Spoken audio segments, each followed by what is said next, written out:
Hey guys, it's Nikki, the Angry Alchemist here, and you might notice that I'm wearing the exact same thing I was in my runes video because I'm going right back at it into the divination category with how to read tea leaves. So how do you read tea leaves, right? That seems crazy complicated and like some weird out there shit that I didn't feel confident in doing at first. So I put off this form of divination for a long time. And there's no reason you shouldn't do it, except for the reasons you shouldn't do it, which is you don't have the stuff. Now, I fixed this problem with one trip to Goodwill, and the gods were with me, let me tell you, because I was able to find a tea set and saucers and a tea kettle for an amazing, like, whopping $11 for all of it. So let's talk first about what is tasseography or tea leaf reading, and then we'll get into how to do it. So tasseography, tea leaf reading, or tasseomancy is basically the art of reading tea leaves that someone has drunk after they have basically worried about the issues at hand, put their energy into their tea, and then you look into the shapes and symbols and the meaning of those to apply to corresponding areas of the cup and do some divining. It sounds really complicated, but I promise you it's not that bad. Once again, disclaimer here, these are just my experiences. This is what I've learned and I'm just sharing it with you guys. So first we are going to go over what you need for tea leaf reading, the supplies, things like that, and then we will get into how to do it. So the first thing you're going to need for tea leaf reading is a proper teacup. And I hate to break it to you, but mugs don't work. And part of the reason a mug doesn't work is a teacup has this shape, right? See this kind of rounded shape? Now, I didn't do tasseography with this tea, I just drank it, and the rounded area of the teacup really lets the tea leaves cling to different portions, whereas if you have a mug where it's straight down and it doesn't have that bowl-like slight curve to it, all of the tea leaves are just going to be in the bottom where the actual tea is in this cup. So, mugs don't really work, right? You're also going to need a saucer and some paper towels, right? So the saucer is actually a huge part. I like to have matching ones because you will flip the teacup over, let the excess tea drain, and then you will flip it back up. Some people actually incorporate this saucer into reading the tea leaves that are in the cup so you can read both. I like these little spoons. I have a whole set that I got off of Wish for like $2. Whoa, when I flip it around you can see my phone. Anyways, I like to use specific items for divination that I've kind of attached that special energy to. This is my teacup. Nobody drinks out of it. I do have 3 more in the set, so I had a set of 4 cups and saucers I got at Goodwill for I think $2.32 or something weird. I keep one of them over here where I keep all my extra teaspoons, right? This one I use only for scooping coffee, things like that. So this is what you need as far as a teacup, a saucer, spoons, and paper towels. Now you're also going to need a couple of other things.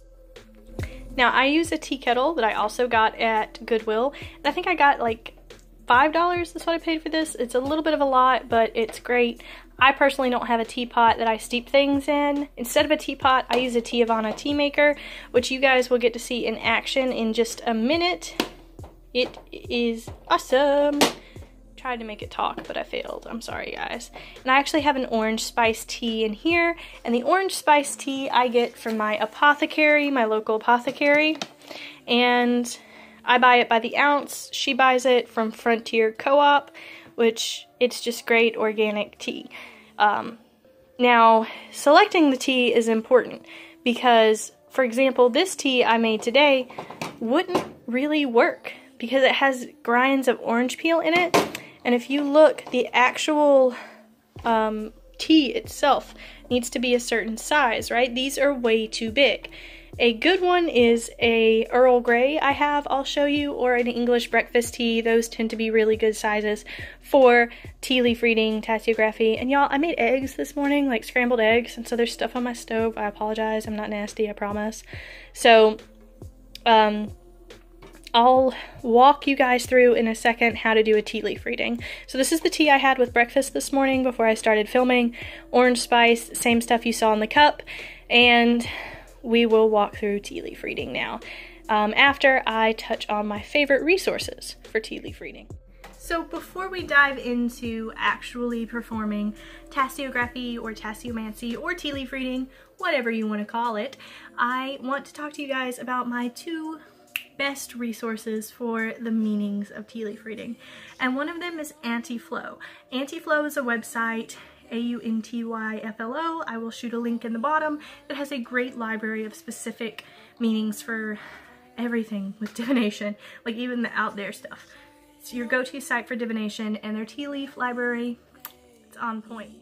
And then we have my favorite, my baby, my all-time favorite book for divination, Lewin's Complete Book of Divination. And let me tell you, this motherfucker is complete, right? So they have a section, if you have the book, I will go over this with you now. If you don't, I will leave a link in Amazon.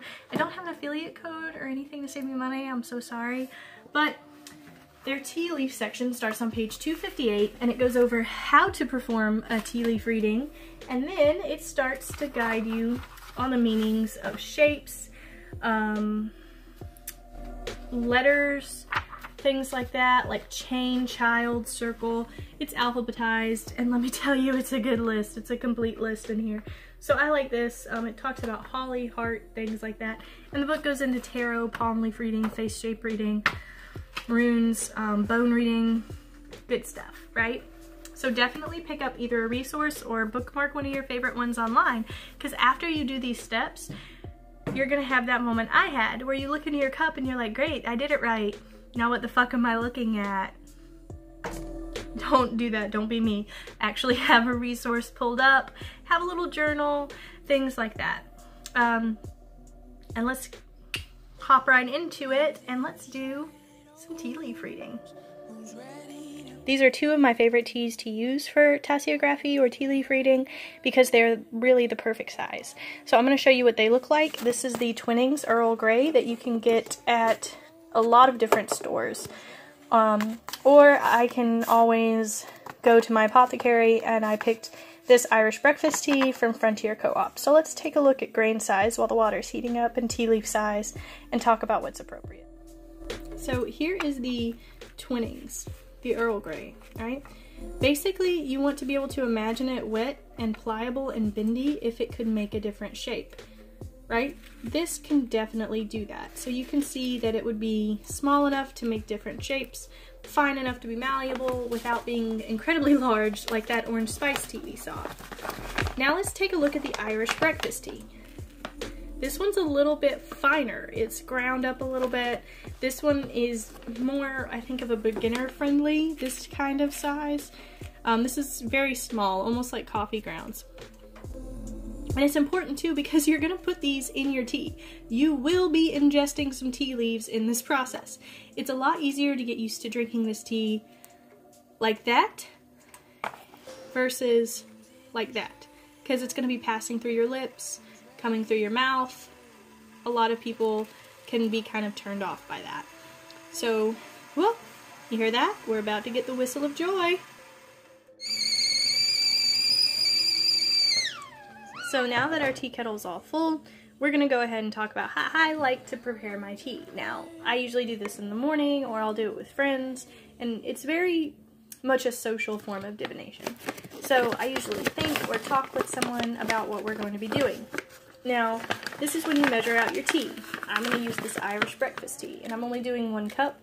So I'm going to put my tea right here, and I save a little pinch of it, right? This pinch right here, it's going directly in the teacup right now. This is going to be part of what we use for the actual reading. This is how I do it. I don't like to use bag tea or anything like that, because of course you don't get the tea leaves out. So I put my water in like so. Now I can make whole things. That's probably going to be a really strong cup of tea because that's a lot of tea. You can see it's changing colors. I close the lid and I let it steep for a few minutes. And you know, it can be kind of like a lava lamp. You can watch it move, the tea's gonna float. absorb the water. You can really meditate here, draw this energy in, and think about the divination you're about to be performing. Quick note while the tea is steeping and doing its thing. There is something I'm super curious to try called a cup of destiny, which actually has different astrological symbols, and you know, I'm an alchemist, so fuck yeah, but it actually has different symbols on the cup and on the saucer that correspond to how you're supposed to divine with it. So I'll put a link to that down below. It's like $50, it's expensive, but it comes with a really great book, which I've heard is worth the money alone. So there are special divining cups or fortune cups that really can make this process easier if that's your thing. So as you can see, I have my saucer ready, the tea I used, my honey. I have a different spoon, not my ritual one. I need to grab my ritual spoon. And see, like, I'm so fucking sorry, guys. I made eggs. I knew I should have cleaned my kitchen before I did this video. But like I said, you leave some tea in the cup, right? So I'm gonna put some tea in the cup because this functions like a strainer and none of the tea that's in here is going to go into the cup. So I went ahead and popped a few leaves in there, and that's what I'm going to be doing my reading with. And this suffices pretty much, right? And so this is a good preview of what it's going to look like, because as you can see, sorry I drank out of this already today, it does stick fairly well. And that's a lot what the end result's going to look like, but all the way down the mug, right? So I think our tea is about finished steeping. And so how a Tiavana tea maker works is you set it on top of the cup and it strains out. It's awesome. And now we have a cup of tea. The next step, sweeten it to taste and drink it down. So I added some honey to my Irish breakfast tea, and I'm stirring it with my special sorry, that was really annoying, my special spoon. So I'm stirring it. I'm going to think about what I want my reading to be about, and this is a great step to talk. I look at tea leaf reading as the most social form of divination. I love to do it with my friends, my family, my cousin, my mom. It's really just a great, it's not necessarily a parlor trick, I don't want to call it that. It's more of a group effort at times, if you want it to be. I love tea leaf reading for that reason. So now you drink the tea. It does take some getting used to because there is like loose leaf. Can I do it without dumping it out? No. Anyways, like you saw earlier, there is loose leaf tea in here, so you're gonna drink it, it's gonna go in your mouth, you're drinking leaves. Tea leaves, right? So it does take some getting used to on that end, but hey, it's worth it. Drinking it can take a while because it's hot. So this is probably the hardest part of the process for me, is just waiting and drinking.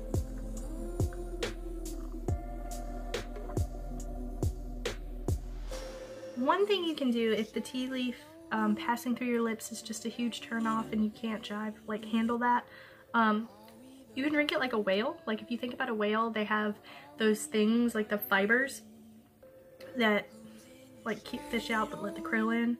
I can drink it through my teeth, like put my teeth on the top of the cup and suck it through, and that acts kind of like a filter to keep the tea leaves out.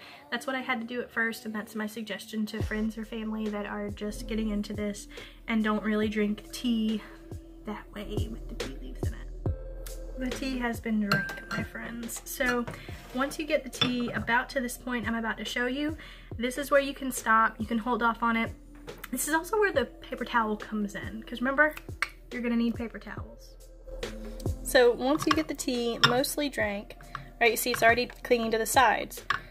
This is when you're going to put the tea cup upside down over a paper towel. Now this residue on the sides, that's great, that's what you want. That's going to play into the actual reading. So put your paper towel down, right, and then you're actually going to flip the cup up over onto the paper towel. And you see there was some spillage there.